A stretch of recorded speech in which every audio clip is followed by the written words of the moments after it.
Welcome back to Stacking Growth Snacks. I'm Steph Crugnola, and I am here with Sidney Waterfall. Sidney, how are you?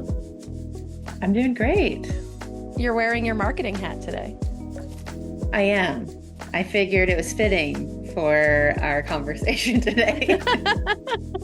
I love it. Do you have a demand hat and a data hat and a? I need a marketing ops or rev ops hat, maybe a sales hat now. Just get everything in there. Amazing. All right. So we've talked about snacks with you before, but I'm going to hit you with these questions again, just to see if your tastes have changed in the time that has passed since I last talked to you. So Sidney, what was your favorite childhood snack? So I said fruit by the foots, which still stands, but my second one is gummy bears. You can tell I like more of the soury kind of, or like the gummy type of sweets versus like other ones. Yeah, no, I like that. If I asked you to sing the Gummy Bears theme song on demand, could you do it?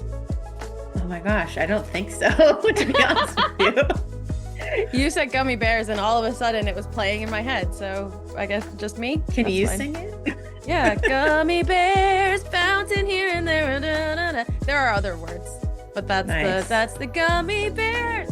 I love it. Today we are talking about the inbound buying experience and funnel conversion. So, Sidney, what is the inbound buying experience and how do you optimize it? So, put simply, it's from when a user visits your homepage to your declared intent flow on your website, all the way through that flow, form fill, routing, assignment, sales, close one. So that's really what we're going to be focused on talking about here. There's other buying experience optimizations that you can make in your go-to-market motion, but specifically for demand and what marketers and demand marketers optimize for, we're going to be focused on the declared intent coming from the website. So I will kind of break this down into a couple steps. This is how I think about it, how we look at optimizing it, and we'll kind of go from there. So step one is you need to understand and document your current state. This is super helpful when you're like new to an organization. This is like one of the first things that I do to really understand what's going on. And it also forces you to understand the systems, lack of workflows, over too many workflows, all of that kind of stuff. A pro tip here is to keep auditing this probably every 1 to 2 quarters, because some stuff can get changed. You might not know that it gets changed, or areas of optimization that other teams are doing. But constantly being obsessed with this funnel and funnel conversion will help you get more out of all of your marketing and also sales efforts. So step one, understand the current flow. So this includes understanding the objects in your marketing automation system, your website, CSS, and your CRM. So you've got the people object, which is going to be leads or contacts, or both, depending on what you use internally. Accounts, opportunities or deals, again, depending on your CRM, and then potentially how you use campaign members or other, maybe your company uses a custom object or something like that. So step one really helps you understand and go through that full process as if you were a user. I would highly recommend that you kind of treat this as a secret shopping exercise on yourself. Or also, if you've been in the organization for a while, maybe you're a little biased, maybe have someone else go through at least the form conversion and see what their experience is, knowing that, they might have a different experience or have less blinders on than you might have internally. Step two is going to be understanding your current baselines and your current data for this process. So what does that mean? So I just kind of outlined the steps. So we're going to understand, okay, from the homepage, where's that high intent CTAs, the declared intent CTAs? Great. How much traffic are we getting on there? Okay, from the traffic that comes on there in a given time period, How many are filling out the form and converting on the form? Great. From that form fill, how many of those are going to get qualified or passed and routed and assigned to your sales team, depending on your qualification criteria?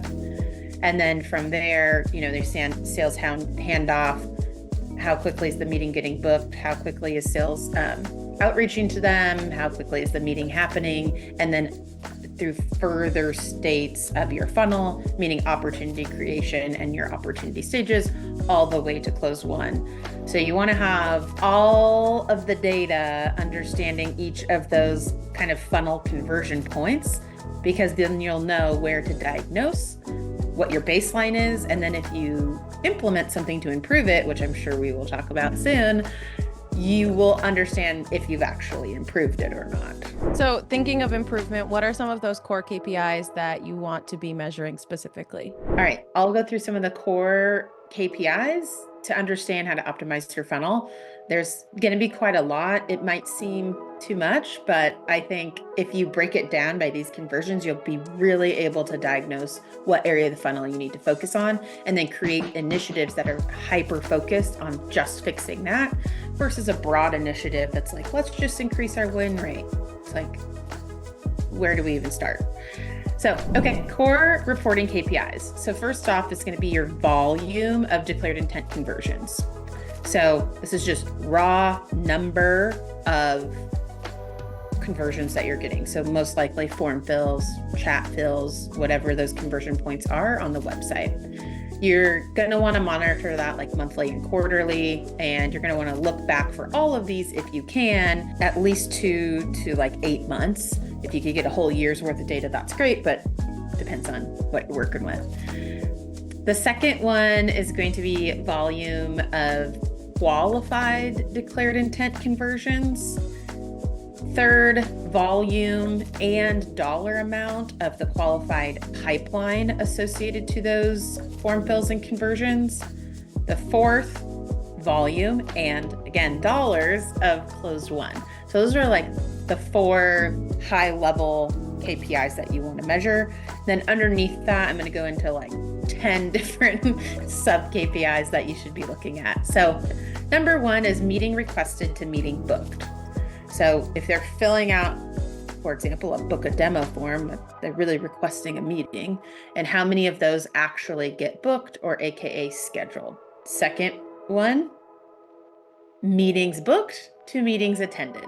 We got to make sure these people attend these meetings. You're going to have some drop off, but you hopefully shouldn't have a lot of drop off after they've scheduled the meeting. Then you're going to look at the ratio between declared intent conversions and those qualified meetings booked. So what is that percentage? That's the conversion rate. And you can monitor that. I would recommend monitoring conversion rates like on a monthly basis, weekly and daily. It just fluctuates so much and you might get a little too reactive. The next one is going to be the qualified meetings to high intent revenue opportunity. So this is a little bit longer of a conversion to measure, but it's important because there's a lot of sub steps underneath here and you want to measure the whole portion there. And if you don't know, high intent revenue opportunity is a revenue opportunity that converts at greater than 25% with a historical win rate. Next one, you're going to look at hero high intent revenue opportunity, maybe your qualified opportunity to close one percentage. I'm going to go through the last couple. I told you that there's a lot. Declared intent conversion to hero conversion, and then declared intent conversion to close one. So that's really your full funnel. Your overall pipeline velocity, and underneath the pipeline velocity, the inputs to those velocities, which is going to be win rate, average ACV, opportunities, like number of qualified opportunities, and your sales cycle length. Those are all inputs to your pipeline velocity metric, but you need to understand those because you need to understand, if pipeline velocity's up, why? Because sales cycle went down, that's why, or something like that. So step 3 is going to be breaking this down into phases and optimization categories. So each phase, we've got 4 different phases actually that we break this out in. Phase 1 is going to be conversion and qualification. Phase 2 is book and schedule meeting. Phase 3 is going to be your initial first meeting with sales and next steps. Sometimes that's a demo, sometimes it's not, depending on your sales flow and buying cycle. And then phase 4 is going to be essentially your opportunity creation to close one. So those are the 4 phases that you want to essentially deep dive and audit. And I highly recommend breaking those up in phases, because you're going to have different action plans and different things to solve each of what you find in those phases. In each phases, you're going to want to look at 3 different categories. And this is what you want to be focused on. Number 1, people. What people are doing what in each of these phases? And do you have the right people doing the right thing? Is there things that people are doing that we could automate and make easier, right? So that's an example, and you want to ask that question in each of these phases. Category 2 is going to be process. Process, this is my favorite. I'm a process operations gal. So what is happening in the actual systems?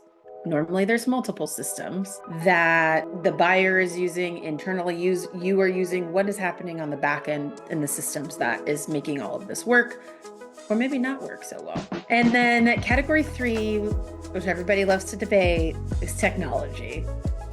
If you want to ruffle some feathers, this is the category to do it in. No, I'm just kidding. What technology is being used? How is it being used? And at what point of the journey? So process is different than technology. You can build a process that involves technology, involves no technology, or involves multiple technologies, but look at them separately. Yeah, all right. So in the next session, we're going to really dig into each of those phases and steps. So I'm really looking forward to that. This has been excellent information so far. So thank you, Sidney, and we'll see y'all next time.